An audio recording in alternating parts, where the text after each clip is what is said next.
Começando mais um Acrocast, o podcast do universo acrobático e principalmente do universo da crioula. Toda semana a gente tem um episódio novo com uma pessoa que é inspiração no mundo da acrobacia, principalmente da crioula, para ela compartilhar com a gente como é que foi toda a jornada dela nesse processo, para a gente aprender com os erros, com os acertos, mas principalmente para a gente conhecer a pessoa que está por trás, do professor, do praticante, e saber o que levou essa pessoa a fazer coisas tão deliciosas e malucas como as acrobacias. Então, toda quinta-feira a gente tem um novo episódio. Se inscreve agora para você receber as notificações. A minha convidada de hoje é uma mulher muito especial que eu admiro muito por toda a sua capacidade de se reinventar, de mergulhar nas coisas que ela acredita e por construir um caminho muito sólido na sua carreira. Ela tem mais de 25 anos. Eu vou repetir. Ela tem mais de 25 anos dedicados ao ensino e em compartilhar o que sabe com os outros. Por 15 anos, ela se dedicou ao trabalho com crianças, fruto da sua primeira formação, que é a pedagogia. Há 12 anos, ela saiu da sua cidade natal, Caracas, e veio para o Brasil fazer seu teacher training para se tornar professora de acroyoga. Foi amor à primeira vista e que trouxe uma mudança radical para a vida dela. Ela se apaixonou tanto que ela decidiu ficar. Ali começava uma nova relação de amor com o Brasil, mais precisamente o Rio de Janeiro, e a acroyoga.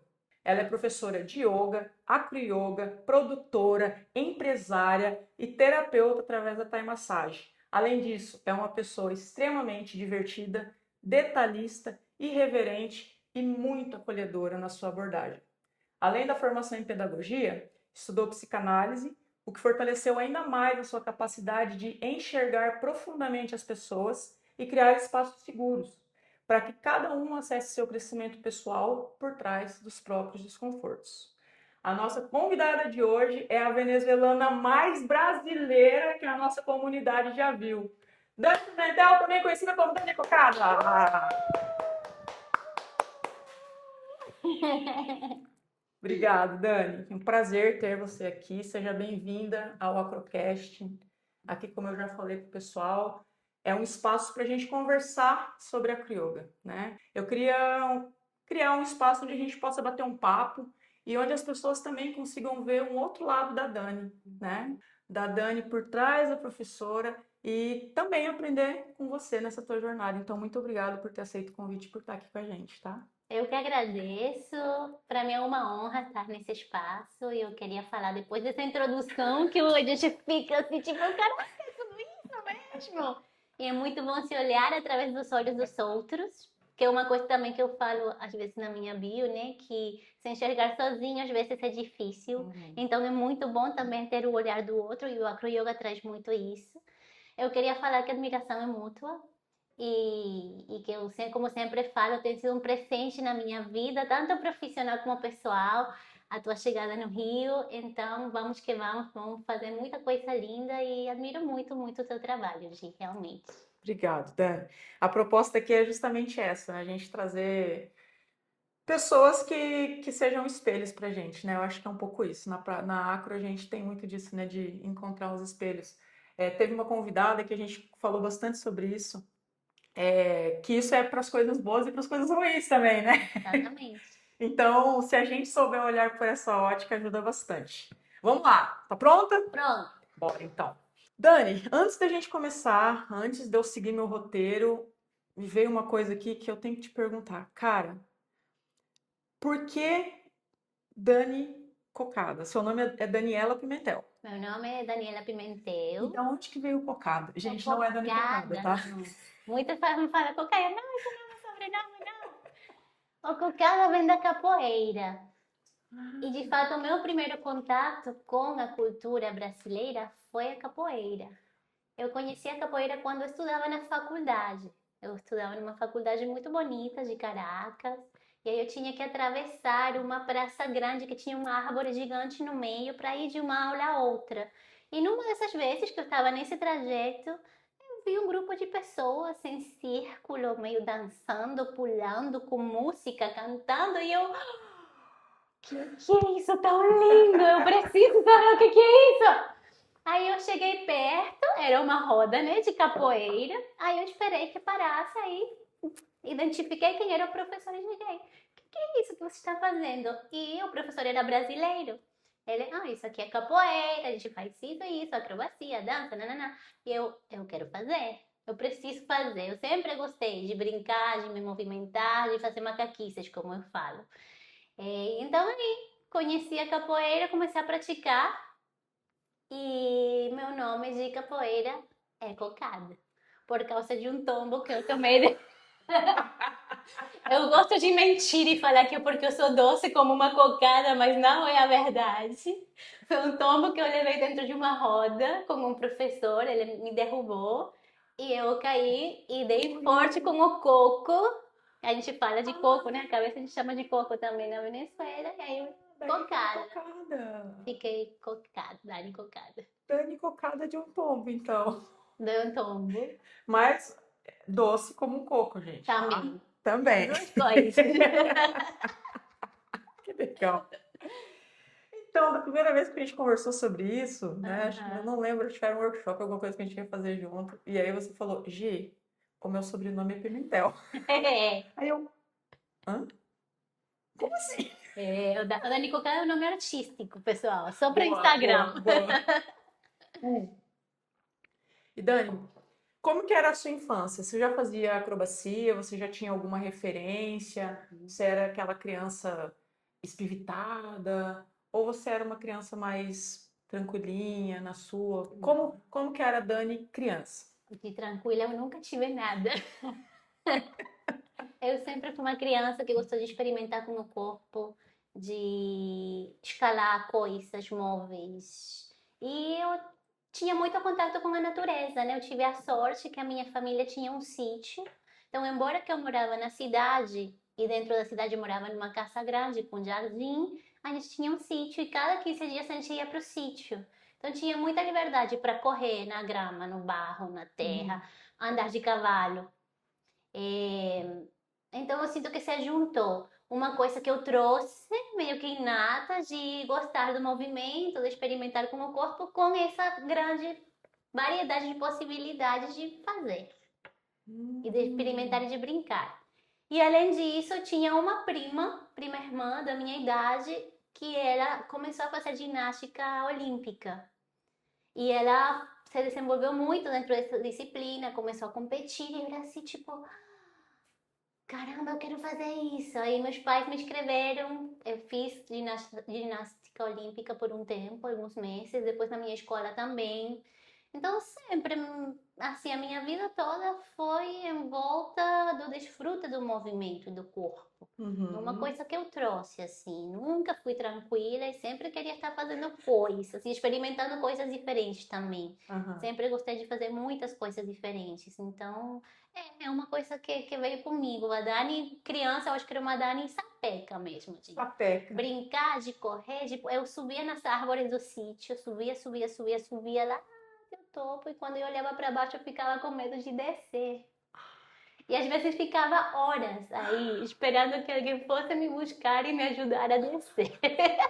E normalmente era algum tio. Aí ele, bota a mão aqui, agora bota o pé aqui. Aí eu conseguia descer. Nossa! Mas sempre fui isso, de pular, de brincar, de trepar. Aham. Tudo que desse pra fazer, eu fazia. Hum. Interessante como a infância. Na, na infância, assim, a gente já traz algumas coisas que depois a gente vai trazer para a vida adulta, né? Sim. E eu gosto sempre de começar com essa pergunta, porque parece que todo mundo começou fazendo já ginástica quando era criança, para depois fazer a yoga, né? Uhum. E eu tenho visto que não, que muita gente, inclusive, não fazia, né? Não tinha muita referência assim de repertório de Sim, movimento, sim, mas se desenvolvia num outro cenário de dança, num outro cenário de música, de sim, arte de alguma forma. sim. Acho que até agora, as pessoas que eu entrevistei, esse é o denominador comum, Aham, que a arte está sempre permeando coisas ali, sim. né? E eu acho que outra coisa interessante também da infância é quanto os teus pais te permitem desenvolver isso. Eu tive graças a Deus, pais que me permitiam brincar, Uhum. correr, fazer. Mas eu tenho, por exemplo, o caso de uma aluna que chegou adulta para mim, com 60 anos, na yoga, falando: o meu sonho é aprender a plantar bananeira, fazer estrelinha. Eu nunca aprendi porque quando eu tentava fazer, meus pais falavam: não, cuidado, vai se machucar, não brinca, não fica a cabeça para baixo. Então ela não teve a oportunidade de criança de desenvolver esse interesse dela, essa Uhum. curiosidade. Uhum. Então, acho que é legal isso depois na acroyoga mesmo, que é uma disciplina que consegue abraçar toda essa variedade de pessoas. Desde a pessoa que nasceu fazendo ginástica desde os 2, 3 anos, até a pessoa que nunca fez nada de atividade física e se dá a oportunidade de vir experimentar e consegue um ambiente seguro, com profissionais, com uma comunidade que acolhe. Então, acho que para mim, de fato, essa foi uma das coisas que me apaixonou, assim, Uhum. da acroyoga. Massa. E para a gente puxar o fio dessa história aí do movimento, yoga, crioga, de onde que tudo isso nasceu? Qual foi o momento exato que você percebeu, você se deu conta e pensou, cara, o tapetinho não é mais só um lugar para minha prática mesmo, e que isso era como se fosse um símbolo do seu lugar no mundo. Uhum, Quando que aconteceu esse momento da Dani que praticava para a uhum. Dani que quis se tornar professora? Antes de ser professora de acro yoga, você se tornou professora de yoga. Sim. Então, você fazia a sua prática ali. E aí, qual foi o momento desse clique assim pro acro yoga? Cara, na verdade, no meu caso, foi primeiro o acroyoga que chegou na minha vida. Chegou antes do que a yoga. De fato, a primeira aula de yoga que eu fui, que foi quando começou a ficar de moda, se todo mundo fazendo yoga lá em Caracas, eu falei: tenho que experimentar, né? E aí eu vinha Uhum, da capoeira. uhum, E eu, por coisas da vida, sem saber nada do yoga, entrei numa aula que era uma aula muito de meditação e de permanência. Então eu entrei nessa aula vindo da capoeira, essa Dani macaquinha sapeca que eu já te falei, que gostava de brincar, de fazer acrobacias, e aí a professora me botou sentada, não sei quanto tempo, para mim eram 2 horas. Fecha os olhos, não se mexa, respira assim, respiração, e na minha mente era: que chato isso, o que eu estou fazendo aqui? Para que eu vim fazer isso? Eu não estava preparada para uma aula de yoga desse nível. Então, para mim, foi debut e despedida. Tipo, isso aqui não é para mim. foi como? Debut e despedida, a gente fala em Ah, espanhol. que quer dizer? Debut é quando você, pela primeira vez, atua numa obra, numa peça de teatro. É Ah, o teu debut, né? ah, Não sei se essa debut. palavra Tá, você tá, usa em é. português. E despedida, tipo, tentei Ah, e não gostei, é tipo um adeus. debutar e despedir. Tipo, acabou de começar e já acabou, já Isso foi. aqui não é pra mim. Deu. Fui embora, esqueci da yoga. E um belo dia eu estava na creche onde eu trabalhava, como diretora, e uma professora chega e fala: Dani, eu posso usar a sala de psicomotricidade? Tá vindo um amigo meu e a gente quer praticar yoga. Falei: claro, pode usar. Aí, enfim, fui fazer uma pausa do meu trabalho, vou ver o que eles estão fazendo na yoga. Aí, quando entrei na sala, eles estavam fazendo acro yoga. E eu fiquei assim, encantada, e falei: eu tenho que fazer isso. Eu tenho que experimentar. Aí eu entrei assim: ai, desculpa, ai, que legal que vocês estão fazendo. Eu posso tentar? Perguntei. E acontece que o amigo da professora era professor de acroyoga. Ele falou: claro, vem cá. E aí no meu primeiro voo eu fiz pássaro, fiz estar, fiz hand to hand. Porque eu já, né, vinha da capoeira, Tinha um fazia paradas de repertório. mãos, toda a minha vida fiz esporte. E aí me apaixonei, né? Um primeiro voo como um professor que eu consegui fazer um monte de coisa divertida, gostosa, maravilhosa, como eu falei, isso aqui, esse é o meu lugar. E coincidiu com essa coisa que o universo sabe como faz as coisas, né? Uhum. Coincidiu esse eu conhecer o acro yoga e me apaixonar pelo acro yoga como uma transição da creche onde eu tinha trabalhado por 15 anos, estava fechando, ia fechar. Então foi meio que orgânica e natural a transição de professora, já era diretora, na verdade, da creche, a, ao mundo da acroyoga. E essa transição para dar aula foi muito rápida, porque o acroyoga estava começando na Venezuela, tinha poucas Uhum. pessoas que praticavam, eu tive a sorte de conhecer nesse início um dos praticantes mais avançados que tinha na época, que é o Jesus, o Acro-Jesus, que é bem conhecido no mundo da acro-yoga também. E a gente começou a praticar juntos, começamos a praticar muito, pratica. Eu já vinha com essa bagagem corporal que me permitiu evoluir muito rápido como voadora, tendo uma base experiente.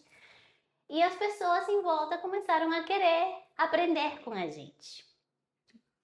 Isso lá por 2014, então. Isso lá, 2014, exatamente. Aí, em 2014, a gente começou a dar aula porque as pessoas queriam praticar com a gente. A gente não tinha ainda muita ideia da didática, né? Mas eu tinha todo um caminho de pedagogia feito na vida. Então, a gente foi criando uma nossa própria metodologia, assim, para dar aulas. Também com as aulas que ele tinha feito. Eu fiz aulas também com aquele professor com o qual eu conheci o acro-yoga. Então a gente foi criando esse grupo, um grupo que começou como um grupo de prática, mas depois a gente começou realmente a dar aulas, porque a gente estava num nível que a gente conseguia acompanhar as pessoas que estavam do zero a fazer o básico com técnica. Então, assim, não teve momento de eu vou dar aula, foi mais as pessoas pedindo, eu quero fazer acro-yoga com vocês, eu quero uma aula de acro-yoga. E foi também assim com a yoga. Eu comecei a praticar yoga como um complemento da minha prática de acro-yoga. E a gente começava as aulas de acro-yoga aquecendo com yoga. E então os alunos da acro-yoga começaram a falar, mas eu quero fazer aula de yoga contigo também. Aí eu falei, mas calma aí, yoga não é tão fácil. Aí eu fiz a formação de yoga na Venezuela e depois que eu fiz a formação, comecei também a dar as aulas de yoga. Então foi uma coisa meio que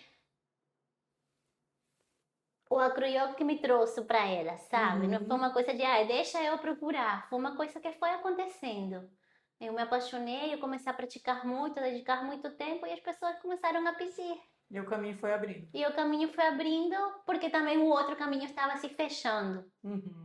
Então é isso, a gente conseguiu criar o maior grupo de acro-yoga da Venezuela, que é Acro Extremo. Se quiserem procurar, ainda existe o Instagram, ele não funciona muito, mas estão aí. Se vocês vão lá para baixo, vai ver um monte de vídeo da gente quando a gente começou a praticar, quando a gente dava aula. E foi assim. Então, depois, com essa coisa de estar dando aulas e a gente sentia a responsabilidade de fazer isso cada vez de melhor forma, começou a necessidade assim, de eu quero fazer uma formação de acro-yoga, uma formação para professores de acro-yoga. E aí comecei a procurar e cheguei na formação que aconteceu no Rio de Janeiro em 2017. 2017, com a Escola Acro-Yoga Internacional, que foi aquela parte que você falou na introdução, que eu vim para fazer a formação. Me apaixonei pelo Rio de Janeiro e se passaram 9 anos e eu continuo aqui. Como não, né? Como não? Sim. E nessa jornada, então, de você sair da Venezuela, você veio sozinha? Vim sozinha. Vir sozinha para o Brasil, uma mulher, imigrante. Qual foi a parte mais difícil para você de ficar aqui no Brasil, começar a sua vida, refazer, né, a sua carreira do zero? O que te pegou mais, assim? Qual foi o maior desafio que você enfrentou?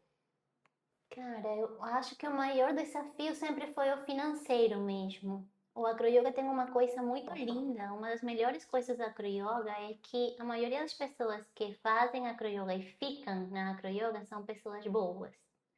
E tem essa coisa de você querer criar conexões, querer apoiar o outro. Então, eu tive muito apoio das pessoas que eu conheci na formação, ou seja, pessoas que me conheceram por 15 dias e falaram: você quer ficar, fica, a gente te apoia, a gente te ajuda.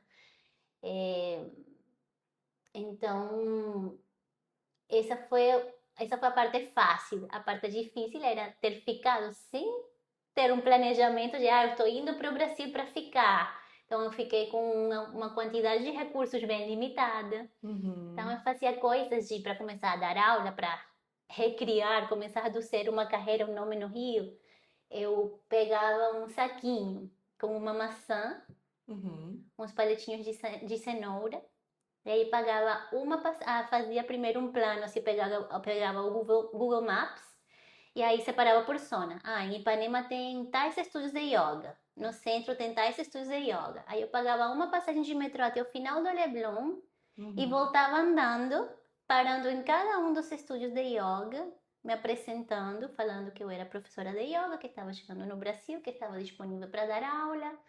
Fazia aula em todos os estúdios que tinham aula experimental. Eu ia fazer aula experimental só para que o professor me visse e para eu falar com a pessoa. Uhum. E assim eu consegui os meus primeiros trabalhos no Rio.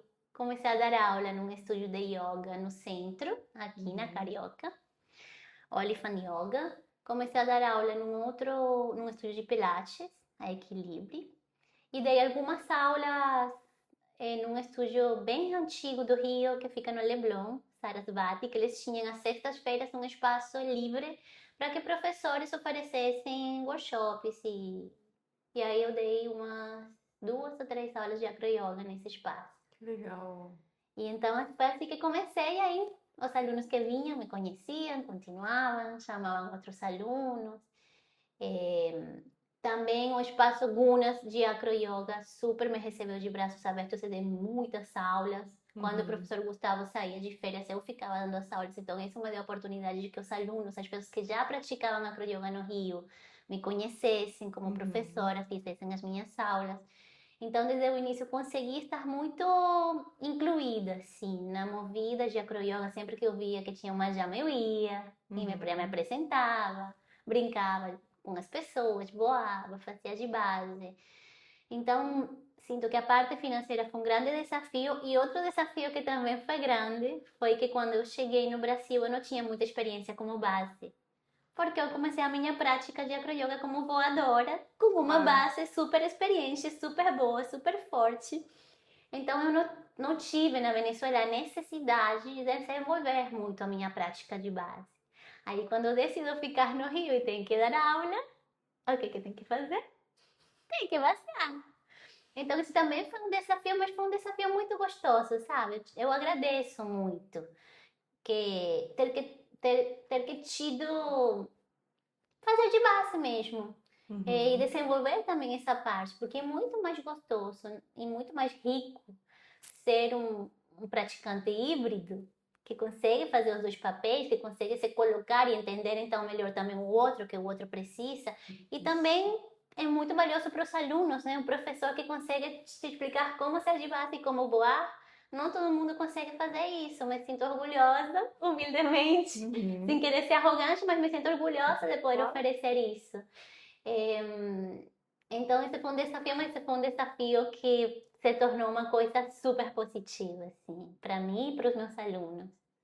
Que legal você trazer isso, porque essa é eu acho que essa é uma dor de muitas pessoas, né? Muitas professoras dentro da acroyoga, assim. Eu Uhum, conheço, enfim, amigas, praticantes de acro, professoras de acro, que relatam muito essa dificuldade mesmo, sim, de sempre que vai fazer alguma coisa tá com uma base. Aí parece sempre que a voadora é um coadjuvante naquele cenário, assim como o anjo. O anjo é super sim, importante, mas ele sempre parece como um coadjuvante, né?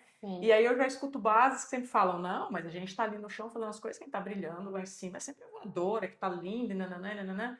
Só que, de fato, quando a gente vai para essa realidade de ensino, uhum, é muito mais desafiador para uma pessoa que está acostumada a fazer o papel de voador e, de repente, ela tem que começar a dar aula. sim, Várias amigas já me relataram isso, tipo, é bem complicado dar aula sozinho porque eu não faço base. E aí eu consigo fazer algumas coisas, sim, mas também vem também essa história, né, de, eu tive que fazer, e aí eu comecei a fazer, e aí eu vi que dá para fazer. dá para fazer.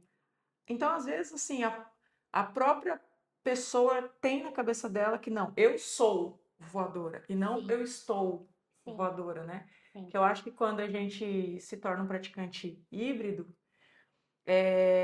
como você falou, é realmente uma carta na manga que a gente tem, uhum, né? uhum, E interfere na prática de ensino, e eu acho que até para nossa prática pessoal mesmo, sim, né? sim, Fica mais fácil. Eu não sei se você sente isso, mas eu faço mais base. Mas quando eu vou, eu sinto que é como se a minha cabeça fizesse assim. sim, Ah, então é isso aqui. sim, O repertório dá uma avançada, né? uhum. E aí tu teve que aprender isso meio que na marra. Tive que aprender meio que na marra. Claro que a técnica eu sabia, né? Eu Claro, tinha escutado o Jesus milhões de vezes claro. dando a mesma explicação de como fazer Sim. um estar, como fazer. Então, a técnica na minha mente eu tinha. E o próprio teacher training também, E o né? próprio teacher training, que assim, no teacher training eu tive que praticar um pouco mais de base também. Mas o desafio é você conseguir levar isso para o corpo, e isso só vem com o Treino. tempo de voo. Tempo de voo, boa. Sim. E o que que pra você, eu sei o conceito, provavelmente quem tá assistindo a gente sabe também, mas eu quero saber pra você, pra Dani, Uhum. o que que é acroyoga? Ai, a acroyoga é uma disciplina maravilhosa que mistura acrobacias com yoga, na minha escola e na minha prática, no meu ensino também, com artes terapêuticas, como a massagem tailandesa, para mim é uma parte que não pode faltar, que a gente não deveria esquecer. E principalmente é uma disciplina de conexão. Eu Uhum, sempre falo que para mim o acroyoga é um yoga feito com o outro. uhum, Quando você pratica yoga, você quer se entender e se observar você sozinho dentro do seu tapete, se enfrentando com as posturas, com o desconforto que algumas posturas trazem. E para mim, o acroyoga é fazer esse mesmo trabalho, só que se enfrentando não com as próprias posturas, sino com o outro, com o relacionamento, que é o que você estava falando um pouco antes uhum, sobre o espelho que te traz te relacionar com os outros. Então, eu tento fazer isso na minha prática. Certamente, a acroyoga é uma disciplina geral, mas cada um deve ter o seu conceito de que o acroyoga seja realmente, tenha realmente yoga. Não deixar só para a parte acrobática, senão o que eu descubro sobre mim quando eu pratico acroyoga com outra pessoa. O que eu descubro de como eu me comunico, de como eu enfrento ou não os meus medos, uhum, de como eu peço ou não as coisas, de quanta capacidade tenho para falar não. E, então, para mim, é um trabalho de cultivar a presença, igual do que o uhum, yoga, só que através do relacionamento com o outro e com um elemento muito, muito bom que a gente vai perdendo ao longo da vida, que é o poder brincar, você permitir brincar e estar com o corpo e ter a possibilidade de ter conexão e toque físico, assim, que tenha nada a ver com nada, só com uma disciplina física, uma uhum, prática de exercício, de atividade física. Então, eu acho que como ela reúne tantas coisas, por isso que para mim é tão apaixonante, sabe? uhum, Porque ela te permite uma quantidade de coisas muito grande, diversidade de coisas muito grande, e que você pode decidir o que você quer praticar e aproveitar disso e o que não. Precisamente porque existe essa flexibilidade dentro dessa prática, em uhum, oposição, quizá, com uma arte marcial. uhum, Uma arte marcial você vai a uma aula e você vai fazer isso que o professor te falou. Na acroyoga não. Na acroyoga você pode, eu não quero fazer massagem. Essa parte não me interessa. Oh, não quero fazer acrobacia, não quero fazer icaro, se eu gosto só fazer flow. Você pode uhum, fazer só flow. Então, dentro de um leque grande de oportunidades que o acroyoga oferece, você pode escolher o que você gosta, o que te serve, o que não te serve. uhum, Então é isso, para mim a acroyoga é uma forma de praticar yoga através do relacionamento com o outro. uhum. E até agora, qual que é a maior transformação, assim, que a acroyoga te trouxe? Eu acho que é difícil escolher só uma, Uhum, porque eu acho que tem sido muitas. Começando, né, pela parte física, sentir que você está mais forte, sentir que você está mais consciente corporalmente falando, que você vai adquirindo novas habilidades e isso impacta positivamente na nossa autoestima e como você se posiciona no mundo, porque você ganha segurança, né, com uhum, você mesmo e com os outros. Mas eu acho que é mais importante, o que eu gosto mais de trazer a atenção é que eu trabalhei muito tempo com crianças. E é muito mais fácil, aunque pareça mentira, trabalhar com crianças e dar aula para crianças do que dar aula para adultos. Porque quando você trabalha com uma criança, como adulto, você já tem uma posição de autoridade, uhum, você já tem uma posição de maior conhecimento da vida, por experiência. Então é muito mais fácil você já ser a guia da criança e propor e oferecer um espaço transformador. Com os adultos é muito mais complicado, porque cada adulto já tem uma história também, já tem uma personalidade definida, já tem uma forma de enxergar o mundo, já tem vícios. Então, eu sinto que na acroyoga, como praticante e ainda mais como professora de acroyoga, eu tive que desenvolver uma quantidade, e continuo tentando fazer isso, porque não é fácil, uma quantidade de ferramentas e de estratégias para que todo mundo se sinta bem-vindo e acolhido e recebido e escutado dentro das aulas e dentro das práticas. Isso é super difícil e eu acho que embora a gente tenha muita vontade como professor de oferecer isso, a gente nunca vai conseguir oferecer isso para todo mundo, precisamente porque todos temos as nossas questões.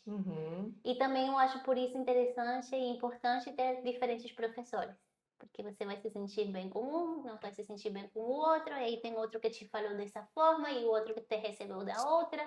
Então, você tem outras possibilidades, mas eu acho que isso realmente tem sido o que mais tem mexido na necessidade de eu me conhecer melhor e eu ver como eu falo com as pessoas, como eu respondo para as pessoas, como eu proponho as coisas, como eu mando as coisas, qual é o meu estilo de ensino, qual é o meu estilo de me comunicar, para que isso seja o suficientemente amplo e suave para que a maior parte das pessoas se sinta bem dentro dos espaços que eu ofereço. Muitas pessoas acham que esse caminho do movimento e os resultados do movimento, eles acontecem de uma forma linear. E acham que foi tranquilo sempre, né?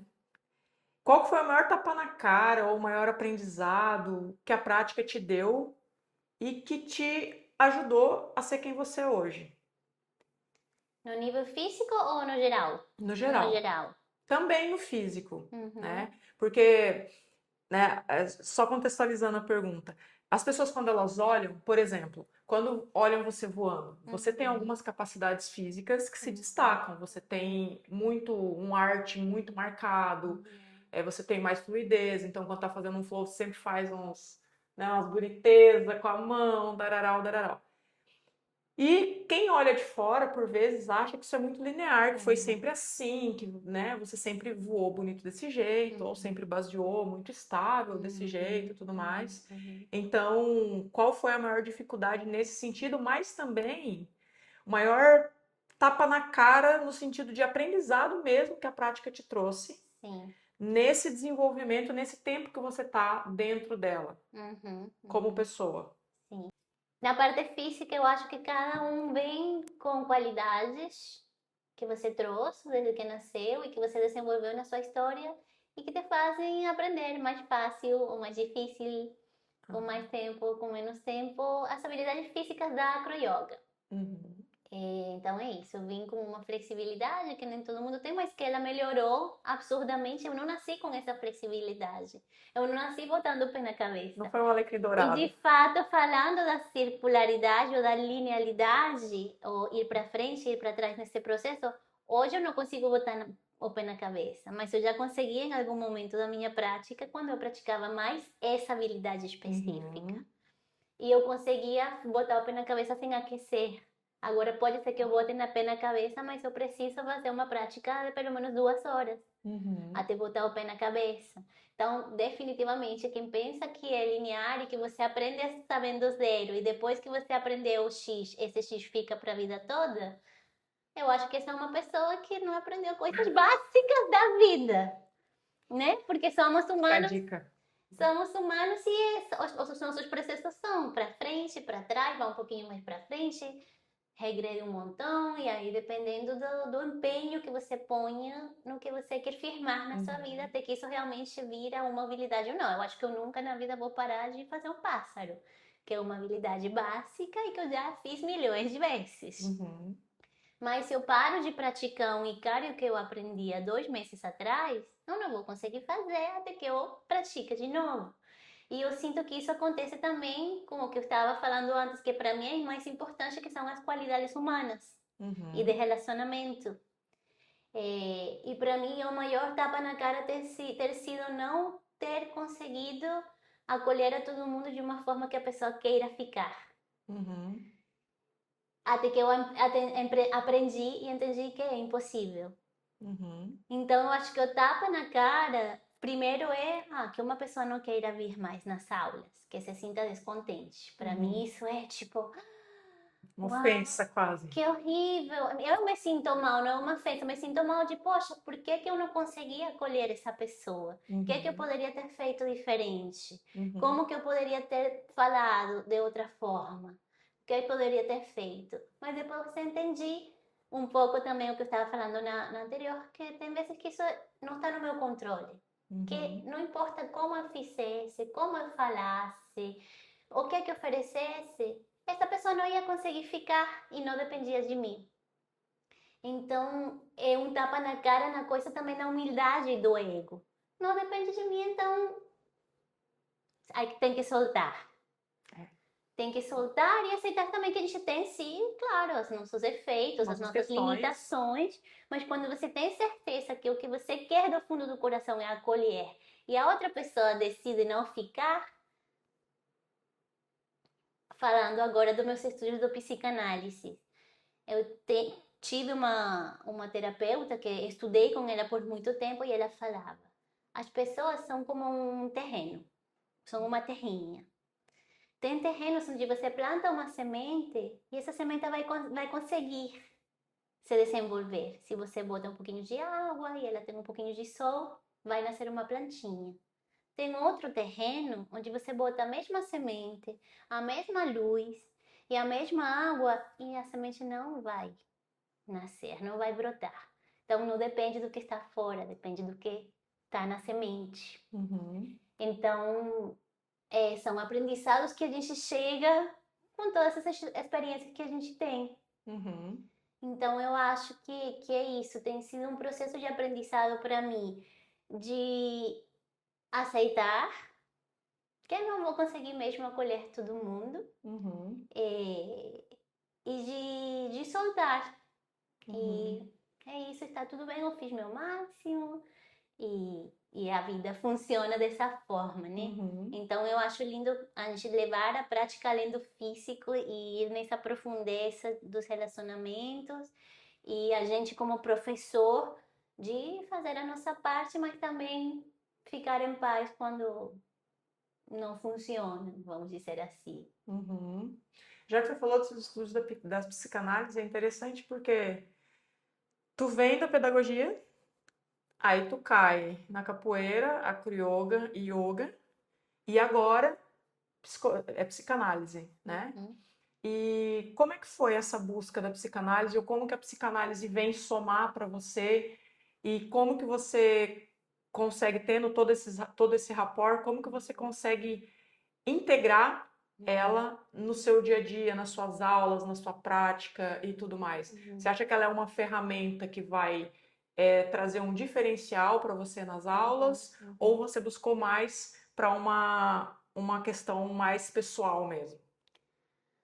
Olha, bom, o meu interesse pela psicanálise começa lá no meu trabalho como professora na creche onde eu trabalhei. A gente tinha assessoria de uma psicanalista, então eu comecei a descobrir como era interessante você tentar entender as condutas das pessoas e como quando você entende de onde vem um comportamento, às vezes só de você entender já muda tudo.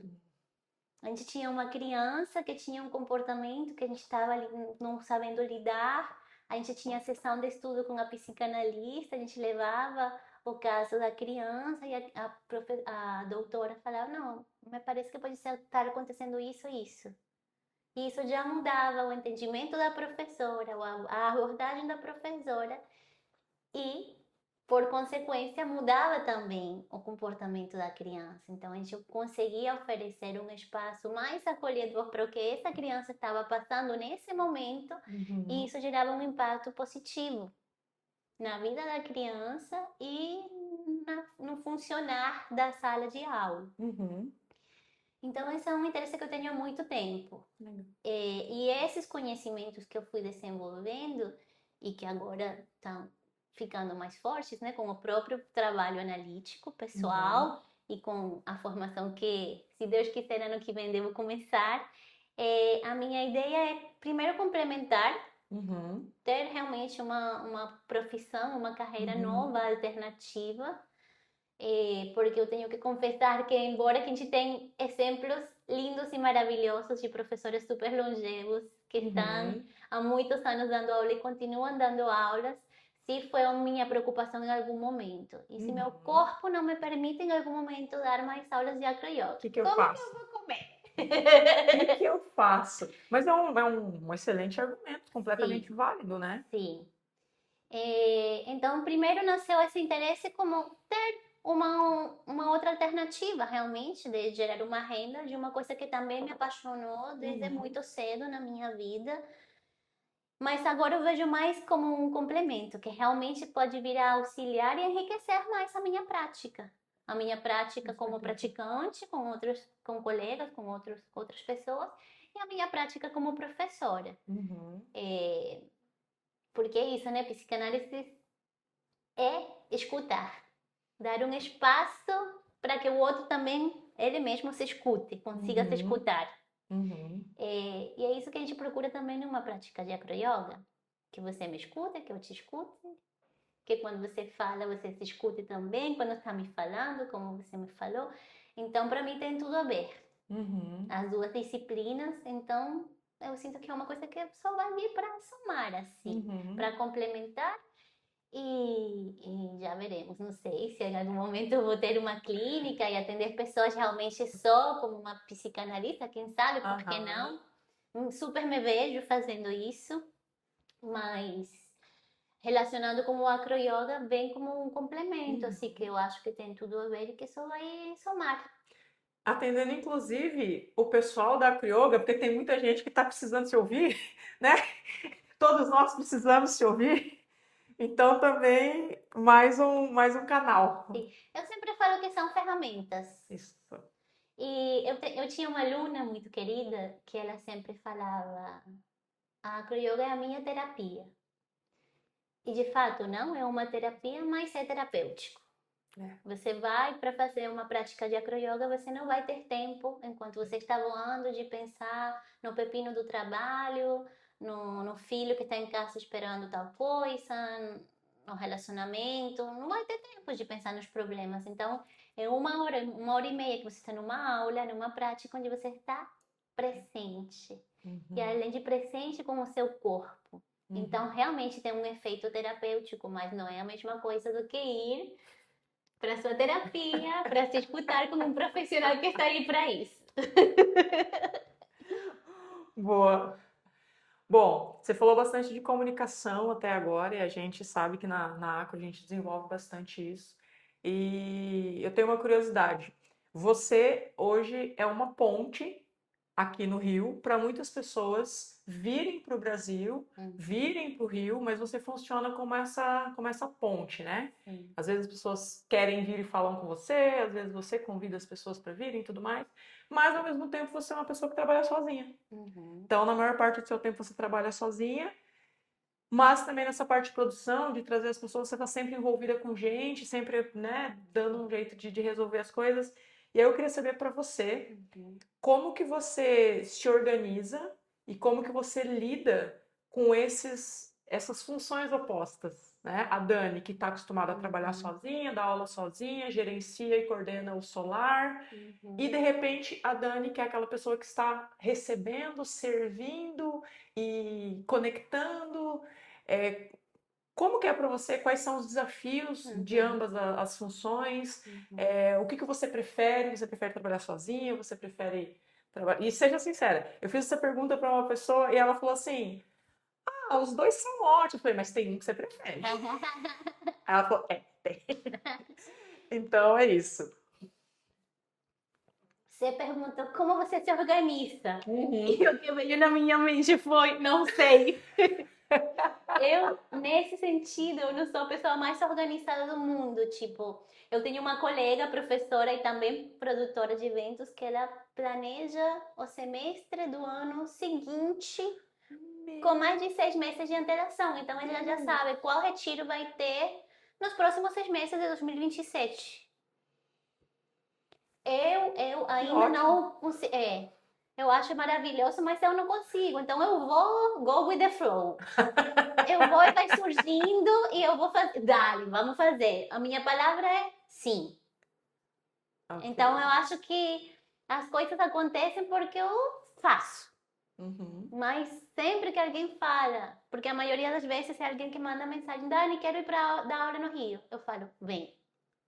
Sim, a gente faz acontecer. Uhum. Com as dificuldades que tem organizar e produzir um evento de acroyoga no Rio de Janeiro. Que a gente sabe que a nossa comunidade é pequena, que nem sempre todo mundo pode participar. Então eu acho que para mim o mais importante é isso. Eu aprendi com a experiência de ir fazendo e produzindo eventos, é ter regras muito claras. E deixar desde o início muito claro, olha, eu consigo te oferecer isso, isso aqui não. Por exemplo, eu consigo fazer a divulgação, fazer as artes, convidar todo mundo, mandar mensagem no WhatsApp, mas eu não posso te garantir um mínimo de participantes. Essa é a primeira É porque coisa. não depende de você, né? Não depende de mim. E também, às vezes, quando você tem uma comunidade maior, você sabe, a gente vai ter mínimo. Como eu imagino que acontece na Argentina, por exemplo. A gente vai ter mínimo 30 pessoas. Aqui não existe isso, a gente vai ter mínimo. O mínimo pode ser 3. Que você já esteve em eventos de professores internacionais que vieram e tiveram 3 alunos. Mas a gente pode ter 25. Não posso te garantir qual vai ser. Então eu acho que o maior aprendizado, assim, o maior desafio tem sido entender como receber as pessoas com a clareza suficiente para que não tenha desconforto para ninguém. Então isso vem para mim da clareza das regras e da negociação e da situação. E isso eu aprendi realmente na prática, fazendo. Na Venezuela eu já organizava eventos, mas era do meu próprio grupo. Então era eu a professora que organizava, era eu que era recebida em outras cidades. Mas isso já me dava uma ideia, né? Também no meu trabalho como professora, diretora da creche, a gente organizava eventos durante o ano escolar, né? De receber os pais, o dia da família, o dia dos pais, o dia das mães. Então já tinha uma ideia do trabalho mais administrativo, assim, de levar uma planilha de Excel, de fazer uma lista de convidados, uma lista de participantes, um formulário de inscrição. Então, acho que o maior desafio é esse, ter uma negociação e uma proposta suficientemente clara para evitar desentendimentos depois com os colegas e dar conta de tudo. Dar conta de tudo eu sozinha, no tempo que eu tenho, que é o tempo de 24 horas, 7 dias na semana. Escala 7x7. E dentro desse querer fazer tudo, outro grande desafio é você se dar a permissão de descansar. E não se sentir culpada quando você está descansando porque ainda tem coisas para fazer. Ou porque poderia estar mandando uma mensagem, fazendo um flyer, postando um vídeo no Instagram, mas não pode fazer tudo. Precisa também descansar. Então, acho que esses são os grandes desafios que eu sinto que tenho ido aos pouquinhos conseguindo navegar com eles.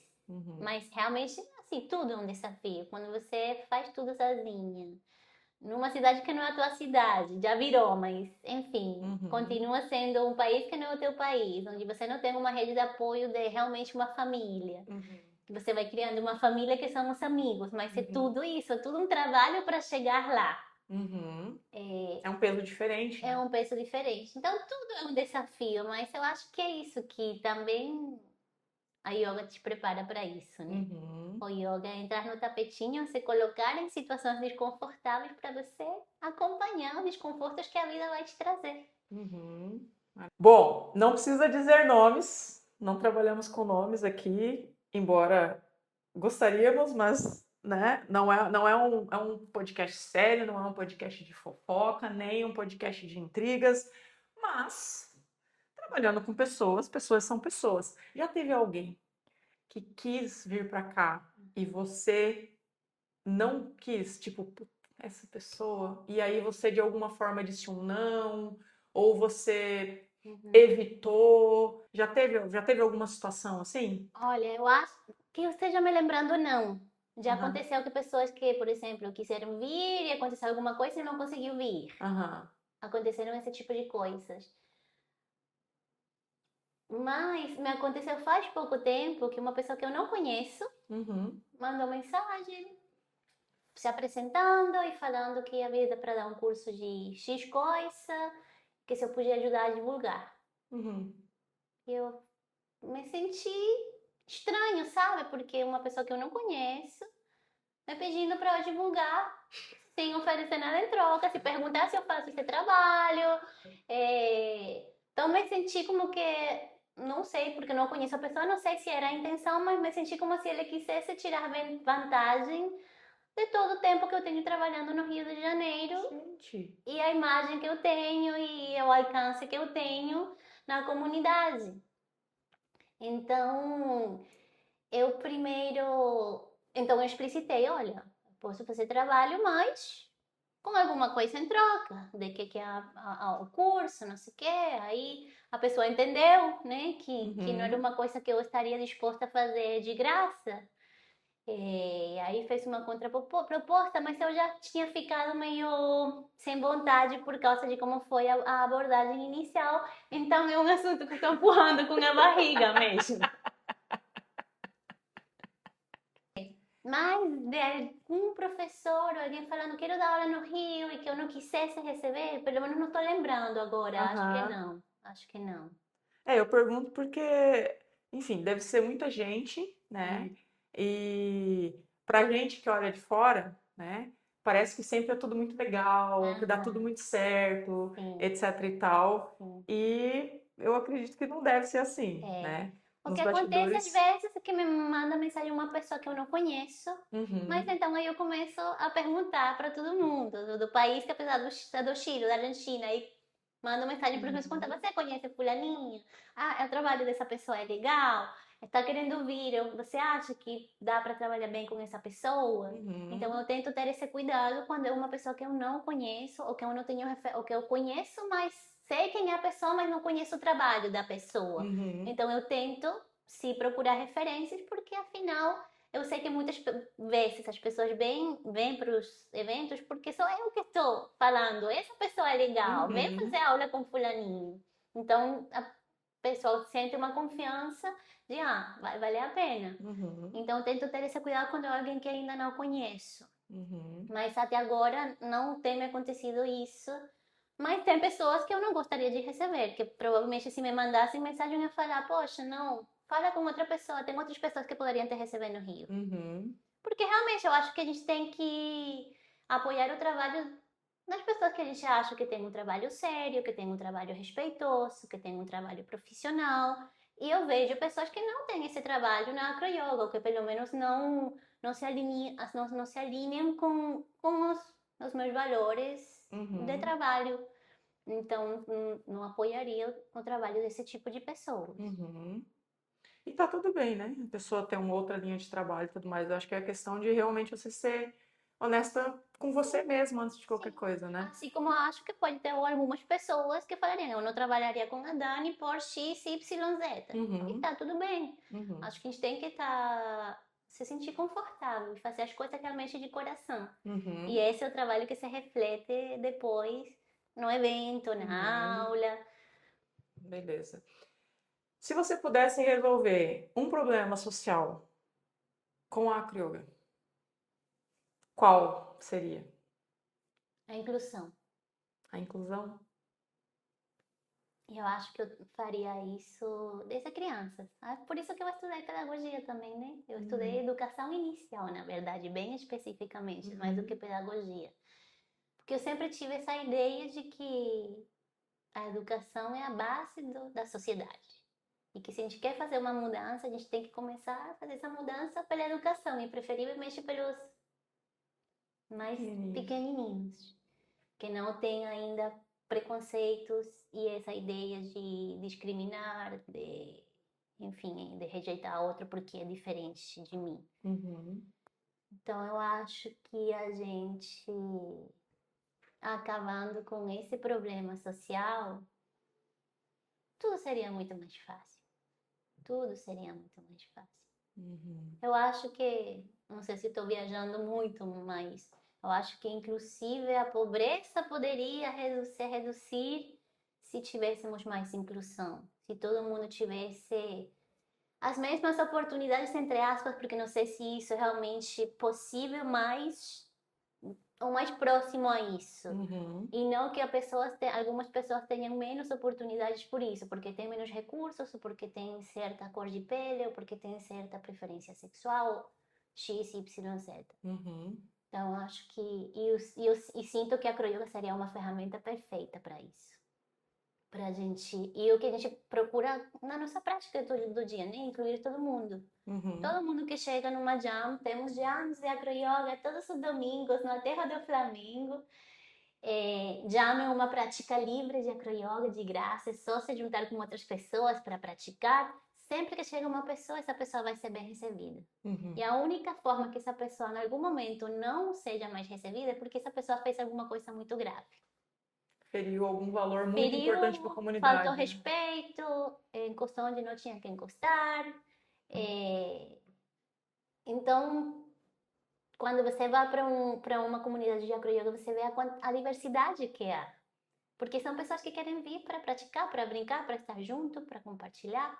E diverso também, né? Diverso. Então, isso acontece independente de tudo, de raça, de cor, de tamanho. Orientação sexual. De orientação sexual, de recursos econômicos. Todo mundo, quando chega numa jam, fica igual. Uma pessoa com um corpo que quer se divertir e que quer voar. E todos tentamos trabalhar e preservar para que isso continue dessa forma. Sim. E você já falou agora há pouco sobre você ser híbrida e você ter precisado aprender a basear quando começou a dar aula de acroyoga e tudo mais. Eu fiquei pensando, para você, qual que é o segredo ou o que para você é importante para você se manter autêntica e continuar, mesmo num nicho cheio de ego, como a acroyoga também é, sendo uma mulher praticante, uma praticante híbrida e tudo mais. Qual é o recurso, qual é a ferramenta que você usa para preservar a sua autenticidade, a sua identidade e não se deixar levar, né, por esses caminhos, enfim, egóicos que a gente tem? Eu acho que é difícil, né? Eu acho que a gente se separar do ego é um dos grandes trabalhos que pode levar uma vida toda. E dependendo de quanto a pessoa estiver disposta a trabalhar isso, ela vai se aproximar a diminuir um pouquinho o volume do ego ou não. Eu sinto que eu faço o meu melhor esforço e sinto também como isso vem mudando também com a maturidade, né? Eu não duvido, assim, de que quando eu comecei a fazer acroyoga, eu adorava ser o centro da atração, sendo uma voadora que aprendeu muito rápido, que era a dupla considerada a melhor base, falando também de ego, melhor base do país, e a dupla mais foda da Venezuela. Isso é uma coisa gostosa, né? Você receber reconhecimento e ainda mais por uma coisa que você realmente está fazendo, né? Que você consegue fazer e transmitir para os outros. E eu sinto que pela yoga, mas também sinto que pela evolução natural da vida e da maturidade, de você ganhar anos, para não falar que você tá ficando mais velho, você começa a dar mais prioridade e mais importância para outras coisas. Para mim, os elogios, por exemplo, falando agora desse exemplo, eu recebo com carinho, mas não tem o mesmo impacto que tinham quando eu tinha 30 anos. quando eu comecei a fazer acroyoga. Então, eu acho que tem sim um trabalho consciente que vem da yoga, de você querer ser mais humilde e de você querer manter low profile, porque realmente não me traz nada demais ser a mais fodona e ser a melhor doadora e a melhor professora. Então, tem um trabalho consciente e tem também a evolução natural de ganhar maturidade. E eu acho que a forma de conseguir isso é estando consciente, você querer mesmo trilhar esse caminho, você querer mesmo querer encontrar quais são as coisas que realmente são importantes na vida e quais não tanto, ou são zero importantes, como botar o pé na cabeça. É lindo. E eu adoro conseguir fazer, mas eu adoro conseguir fazer porque isso me traz uma realização pessoal. Tá. E não é porque é bonito ou porque o outro vai achar que eu sou melhor ou pior por isso. E eu acho que você trouxe uma palavra como forma de pergunta, mas eu acho que a resposta é essa. Eu acho que para você conseguir isso, você tem que se manter autêntico. E eu acho que quando você é autêntico, as pessoas querem estar perto. Porque as pessoas veem verdade. As pessoas veem que você não tem uma agenda oculta. Que não tem uma intenção diferente da que você está falando. Na tua prática, no teu ensino, nas tuas aulas, no teu trabalho. E ainda mais, eu sinto pra gente que trabalha com uma coisa que a gente realmente ama. E eu acho que isso transparece no nosso trabalho, na nossa fala. E por isso, às vezes, também a gente é aceito do jeito que a gente é. E a gente também se permitir se mostrar da forma que a gente é, para também fazer esse trabalho de eu quero ser aceita da forma que eu sou, mas eu também vou te aceitar da forma que você é, com todas as suas maravilhas e com todos os seus defeitos. Então, acho que isso traz humildade também. Você se permitir não ser perfeito e não querer mostrar-se como perfeito. Aceitar que, se eu errei, me desculpe porque eu errei. Vou tentar falar diferente da próxima vez ou qualquer coisa. Então, acho que isso é autenticidade. E a autenticidade com consciência leva à humildade, a que o ego se abaixe e você descobrir as coisas que realmente são valiosas na vida. Boa resposta. Ok, agora vamos lá, mudando um pouquinho. Falando mais da Dani pessoa. Que signo você é? Eu sou aquário. Aquário. Ok. E qual que é a tua maior qualidade e o teu defeito? Aquariana. Aquariano. Não sei se tem a ver com aquariano, eu acho que eu com os signos eu sou aquelas como as bruxas. Eu não acredito, mas quem sabe? De que voam, voam. A gente fala na Venezuela de que vuelan, vuelan. Como que... De que voam, voam. De que voam, voam. De que voam, voam. Tipo, não sei se as bruxas não existem, mas... Tá aí. Eu sou assim com os signos também. Eu acho que a minha maior qualidade... E você falou isso na sua apresentação, é a capacidade de me reinventar. De começar do zero, às vezes que tenha que começar do zero, e não perder a esperança de que vai dar certo em algum momento. E o meu maior defeito, eu acho que é que às vezes sou meio avoada, assim, não presto atenção em coisas que eu tenho que prestar atenção. E às vezes sinto que tenho melhorado aos poucos também com a prática, com a terapia, com a maturidade, mas às vezes eu falo o que eu penso e nem sempre a gente precisa falar o que a gente pensa. Então isso, às vezes modular a forma como falar as coisas e outras vezes simplesmente não falar.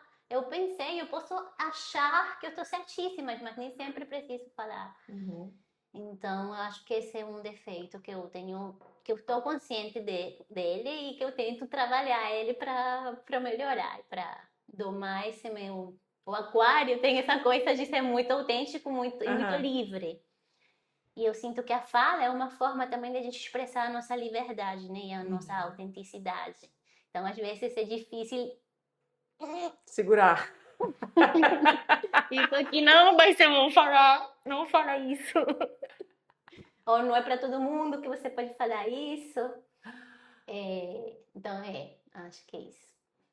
Beleza. Você tem um papel muito importante aqui na formação da comunidade do Rio, a gente sabe. E por conta disso, também convivendo com tanta gente de comunidade diferente, já que você recebe muita gente também. O que você acha que a comunidade aqui do Brasil precisa para ser uma comunidade mais sólida, profissionalmente falando, e mais madura, falando em termos não só profissionais, mas em termos de relação mesmo? Uhum, E eu te pergunto isso porque você vem de um outro país, uhum, você convive com pessoas que vêm de diferentes países passando por aqui, sim. e eu acho que me parece ser uma vontade das pessoas que formam a comunidade de acroyoga do Brasil querer mesmo ser mais bem remunerado, Uhum, querer viver mesmo do acroyoga, uhum, ter de fato como a profissão primária, né? São pouquíssimas pessoas que trabalham com acroyoga que têm isso uhum, como profissão primária mesmo. uhum, Mas por outro lado, quando a gente pega, tem muita imaturidade em, às vezes, quando vai negociar alguma coisa, quando vai falar de um colega, quando vai sugerir algo para um colega, né? Então parece que a gente quer algo que está muito além, mas a gente ainda é muito bebê para isso. Então, dentro dessa sua prática e dessas referências que você tem, o que que você acha que a gente precisa, que ia ajudar muito a gente aqui no Brasil a se tornar uma comunidade mais madura e mais sólida, profissionalmente falando? uhum. Olha, eu acho que quanto aos professores, a gente precisaria estar mais em sintonia nisso que você falou de dar realmente um valor ao trabalho do professor. É, tanto quando você organiza um evento e chama pessoas para dar aula, entender que é um profissional que precisa receber pelo trabalho dele, Que você está contratando, né? se que você está contratando, e também com relação a parceria mesmo de se você sabe que o valor médio das aulas é tanto, você não botar a sua aula muito por baixo, porque então aí você cria meio que uma competência desleal, Uhum. injusta. Então eu sinto que no nível assim dos professores isso, um pouco mais de a gente mesmo valorizar o nosso próprio trabalho e Uhum. valorizar o trabalho dos nossos colegas. Uhum. E quanto à comunidade, os alunos é uma coisa que eu sempre falo. Eu não sei se sou carioca, sou de todo o Brasil, mas eu vejo uma diferença, por exemplo, quanto à Venezuela. Na Venezuela, a gente conseguia ter um grupo de alunos que se mantinham muito tempo praticando. Aqui no Brasil, isso é muito, aqui no Rio, isso é muito difícil. Tem muita rotatividade. Eu Uhum. sinto que o carioca gosta muito da novidade e de querer fazer uma coisa diferente de cada vez. Então, são poucos os praticantes que chegam na acroyoga e ficam por muito tempo praticando. Então, isso faz que a comunidade não cresça, né? Porque se eu Uhum. tenho 5 pessoas que estão praticando, e duas que vêm e vão, três que vêm e vão, a comunidade fica pequena o tempo todo. Porque as pessoas não ficam realmente, não se comprometem. Mas eu sinto que isso realmente não tem muito a gente como mudar isso. Assim, eu sinto que é uma coisa meio idiosincrática, assim, Uhum. do, do carioca, não sei se do brasileiro no geral. Mas eu vejo também que acontece isso em outras comunidades do Brasil, assim, que sempre são pequenas. Uhum. E acho que também às vezes isso tem a ver com o ego que a gente estava falando. É, essa coisa de querer se colocar por cima do outro, de querer mostrar que a gente é melhor do que o outro. Então, a gente acaba gerando um ambiente que pode não ser tão legal para todo mundo. Uhum. Essa abertura, por exemplo, de uma jam, voar com todo mundo e não voar só com uma pessoa que já sabe, dar oportunidade Uhum. para todo mundo. Isso é uma coisa que tem que ser construída em conjunto, com todos ou com a maioria dos integrantes da disciplina. E sinto também que tem uma coisa que eu acho que é um desafio da humanidade, não só da acroyoga, que é como se manter juntos e construir espaços quando você pensa muito diferente de outra pessoa. Uhum. E quando os princípios realmente estão longe. Uhum. E é uma coisa que fica sempre também na minha cabeça, e é um dilema, e eu cheguei na conclusão de que está tudo bem, às vezes, ter separação, tipo, em alguns espaços e em alguns momentos. Uhum. Mas isso também, de alguma forma, faz que a comunidade não seja tão grande e tão unida como a gente gostaria. Uhum. Então, por isso falei que é um dilema, né? Essa foi uma pergunta bem difícil. É, né? Nossa. Ó, vamos lá. Agora a gente vai fazer, a gente já está se encaminhando para o final do nosso papo, e agora eu queria fazer um bate-bola com você. Uhum. Então eu vou falar uma pergunta, sem pensar muito, responde a primeira coisa que vir para você Tá. e deixa sair, tá? Qual que é a sua comida predileta? Camarão. Bebida predileta? Coca-Cola. É muita vergonha na vida, gente. Coca-Cola. Mas é a verdade. Ai, muito bom. Ai, ai. Uma coragem, Ficar pra morar no Brasil. um medo, Ficar sem a minha família. um aliado. Você. Ah, um inimigo, O tempo. O tempo. um desejo, Viajar pra Venezuela. um amor. Eu vou falar, o Cadu. Cadu. Sim. Ok, Cadu. Um arrependimento. É muito pessoal, não vou falar. Ok. Quando estou mal, eu. Choro. Quando eu tô bem, eu. Rio. Amizade pra você é? Parceria. Felicidade é? Existir. A pose que você menos gosta na crioga.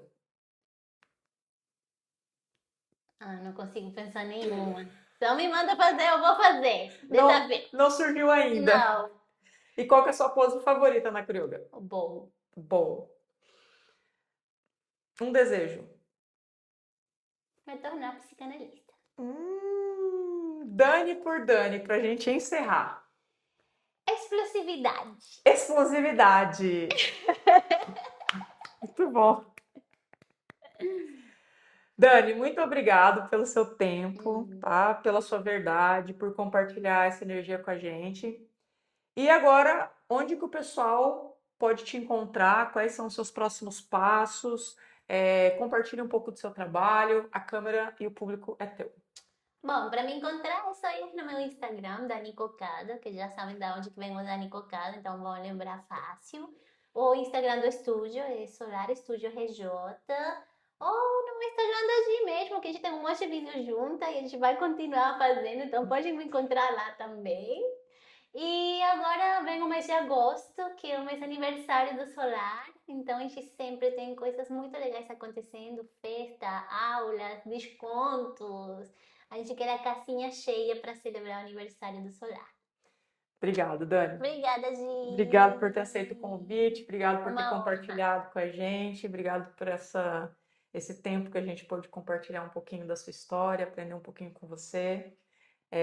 Espero que você volte brevemente, quem sabe. Só me chamar. E obrigada a você que parou um pouquinho do seu tempo para assistir a gente, para assistir os vídeos que a gente disponibiliza aqui no canal da Acro Universe. Se você não se inscreveu ainda no nosso canal, se inscreva, porque toda quinta-feira tem um vídeo novo com uma pessoa que a gente admira desse universo acrobático, especialmente da Acro Yoga. E essa pessoa também disponibiliza um tempo para estar aqui compartilhando os perrengues que ela já passou, falar qual que é a experiência dela com a Acro Yoga e para estar compartilhando com a gente. Então, se você não se inscreveu, se inscreva. E se você quiser ver uma pessoa em específico aqui, coloque aqui nos comentários para mim. Quem que eu devo chamar para sentar nessa cadeirinha, para conversar comigo, para bater um papo e que você também quer saber um pouco mais da história dessa pessoa. Coloca aqui que eu vou adorar saber e eu te vejo no próximo episódio, na próxima quinta-feira. Tchau, tchau. Duque de Caxias, ok? É vivo? Alô? Alguém quer me vender alguma coisa Duque de que Caxias? eu não quero comprar? Tudo bem? Como faz aqui embora? Mensagem do universo. O que é que ela vai me perguntar? Tananana.